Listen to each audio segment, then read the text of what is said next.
Okay, so I'm going to show you just how quick and easy it is to build an online course and then charge people access for it, whether it's a one-off payment or recurring payments. Simple as that. Okay, so what I've got here is I've just created some example pages on a course. So I've got my landing page, and then I've got page 1, page 2 bonus, page 3 and page 4. Okay, now the order of your course, so let's start on the course. I'm going to show you two things. First, the course, and then secondly, how to take payment for it. So first of all, let's sort our course out. So these are the pages of my course, which the order I can change by just dragging them around. Simple as that, just to change the course. That's important because down the left-hand side of your course screen, which you'll see in a second, that's the order which it uses. Okay, so these icons. First one, edit page, same as always. The next one, green padlocks. This denotes that it's publicly available as a page. Someone types in this URL, they will see the content. If we want to lock it until they pay for it, we click and turn them all red. Not the landing page. The landing page needs to stay public, otherwise it'd be a bit daft. So we have a public landing page, and then all of the course pages we set as locked. Simple as that. The next icon is whether or not it appears as part of the course with the menu down the side of the screen. So your landing page you definitely don't want. I'm going to set all these as green and then show you what I mean. So they're all green, not the landing page, all of these. So let's just go and have a look at one of these pages in a new tab. This is what I mean. Down the left hand side here. Welcome page, page 2 bonus, page 3, page 4. I don't have the landing page because I left that icon grey. That's not part of the course. And then you just, away you go. The content here I've just done just silly just to get going. You can obviously do a lot better job than I've done. Just while we're here, you can click on less and hide that. Puts the menu at the top there, which is what you see if you're on a phone or not. If they're logged in, people can get their account and there'll be a button there if they paid by credit card, so they can update their details and log out. So that's the course structure. Okay, so page 2 bonus here is actually a sort of a child page, a sub page of page 2. It's not a main page. So I want to indent that slightly. So I do that very simply by going over here, page 2 bonus, this green icon, I click again and it's got a little indent icon instead. So I've got not on the menu, main page, child page of the one above, main page. So let's just refresh that. And you'll see that page 2 bonus has gone, because when I click on course page 2 it slides down, and I'll actually let me put page 4 in there as well and make that a child page. So I've got not on the menu, main page, sub page, main page. The sub pages, the children pages, are children of the main page above it. So here page 2 is the main page, all of these child pages below it appear underneath, and then page 3 goes back to being a main page. So let me just show you, it's easiest. So welcome page, page 2, click on page 2 and then the bonus page, and those children pages appear. Page 3, they slide back. What would be really good use of that is if you've got a long course with sections, maybe it's weekly, maybe it's topic based, you can have a main page as the main page of the section and then child pages underneath, breaking it all down, and then another main page for the next section or the next week's content, and then sub pages again, main page, subject, and so on and so forth. Works really nicely. Right, so let me just put this back and keep that as we are. I'll keep that page 2 as a subway. That's how we set up our course. It's locked. I've got the menu sorted out. We've got children courses. Job done. So, landing page. Landing page, remember, must be public, otherwise no one will see it, and we don't want any menu on it. So we leave that grey. So the edit page here, I've saved a bit of time just by putting in a really simple good old Tony Robbins video and a prompt and a countdown. It's a very simple landing page. In fact, what I'll do is let me delete that button and start from scratch. So this is just a landing page, and then I'm going to put in a buy now. Now, an image and a button can both be prompts for payment.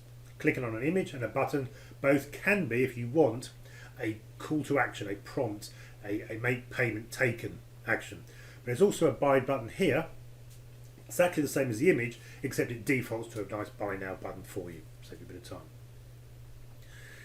It's worth watching the tutorial video for the buy button here, because it goes into more detail about the payment button itself.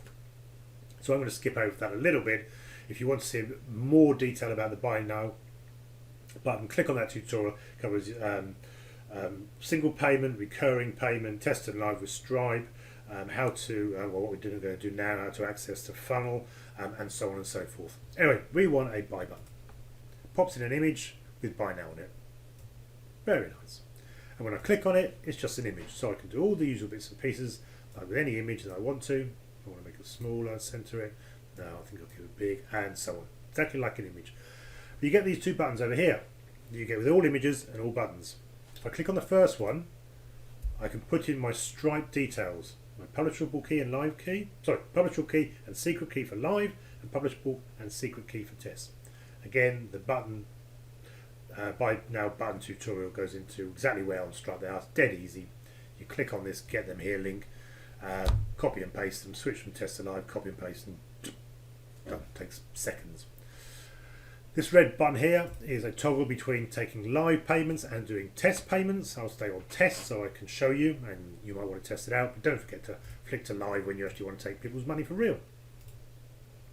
Right, now the second one, this is where we set how much we're going to charge. So I'm going to charge access my super course. I'm going to set it to US dollars, and I want to do one-off price of $995 because it's a super course. One-off price, ignore the next box, that's just for recurring monthly ones. I'll show you that in a second. Where do they go after paying? Well, I'm going to set them to go to the first page of the course. So they pay, immediately get access. They register, they're in. Job done. And the last one here is where I actually set which funnel they're buying access to, or more precisely, which locked pages, or sorry, the locked pages of which funnel are they going to get access to. So when they buy, if you choose test funnel and they buy, they will be able to access all of the locked pages in that funnel, in test funnel. Yeah, so it could be the funnel I'm in right now, like this, or it could actually be another funnel. Doesn't matter. But normally you'd have a landing page public like we've done, and then all your course pages below. So I just choose my current funnel. That's where all the locked pages are, and save. So I put in my description, set my currency, put in my price. Where do they go? The welcome page, test funnel, and save. The page they go to needs to be one of those locked pages. You know, you need to, because then they can just log in and off they go, sort of thing. I suppose the only other way is you could send them to another upsell, so they would pay, register, but rather than getting access to the course directly, or membership area, could be a membership area, not a course, they would go to another page where you might try and upsell them something else perhaps, or downsell, cross-sell, or whatever. So that's up to you whether you take them straight to the course or whether you actually have more steps in your funnel. Entirely up to you. But we're done basically. I mean, that's all it is. First button, put in your Stripe details. That's for all the whole funnel. Job done once, never do it again. Second button, how much you're going to charge them. So let's have a look. Right, so preview. So we've got a countdown, we've got Tony Robbins, and we've got a buy now button. Click on buy now. It asks for their credit card details. I'm in test mode, remember. I'll show you how to switch to live in a second. So I can put in my details. Test mode is always 42, 42, 42, 42, 42, 42, 42, 42. All the 42s. Meaning a life if you're into that sort of thing. 42s. Expiry, anything in the future, I always do 1, 2, 3, 4. And CVC number, anything, I always do 1, 2, 3. And pay $995. So that's taking one payment for access to the course. Buy now, get the lot. Takes their money, gives them the registration form. This is where they put in their details so they can actually access the course. Otherwise, how do they log in? So they've got to do that. So they put their details, password gets sent to their email address, and job's done. I won't go through all this, but then you basically register it and it takes you to the course with a nice login box waiting for them to enter their details with the password that they get emailed. Simple as that. So what have we got left to do? Actually, I'm going to finish on how to manage the members of your course, because you may want to add people and take people off. I'll finish on that, but I'll just quickly show you how I would set up a recurring plan, actually, and how to go live. So how to do a recurring plan. In here, you'd put your Stripe plan ID. Again, watch the buy now button tutorial. It goes into more depth, but just very, very quickly, here I am on Stripe in my test mode. I'm going to go to a product. I set this one up actually in the buy now tutorial. So I've got a product. In my product I've got at least one plan, my monthly payment plan, and it's the plan underscore ID. So I'm going to copy and paste and save. And the customer will get charged whatever you set in Stripe. So here I've set up monthly $97. That's what they'll get charged. So, seeing as that's what they were going to get charged, it's a bit of false advertising. So it's going to be $9.95 the first payment. The first payment's going to be $97. So let's just get that matching. And that's it. Other than that, it's exactly the same. They click on the button, enter their credit card details. It takes their money, signs them up for the recurring payment, asks them to register for the course. They register, pop their details, and access the course. Simple. Right, last thing, managing your course members.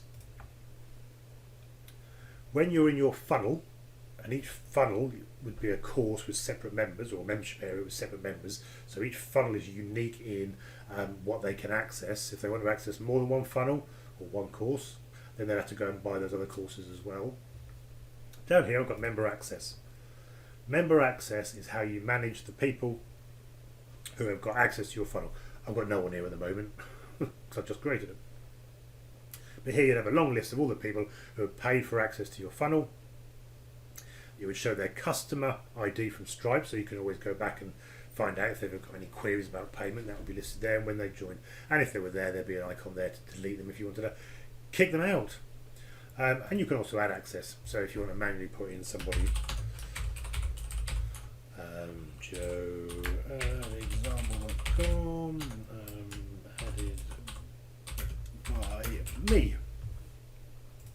So that would be, their details. You click on add access, and then they've got access. So if you had friends or family, you could manually add these people in. Maybe you want a review done by somebody. That would be a fairly typical approach. So you give free access to your course to those who are likely to do a review and spread the good word. And that is it. That is it. Simple as that. Online course. Build your course, lock your pages, set up a landing page, stick your pay now button on there. People come along, pay, join your course. How easy is that?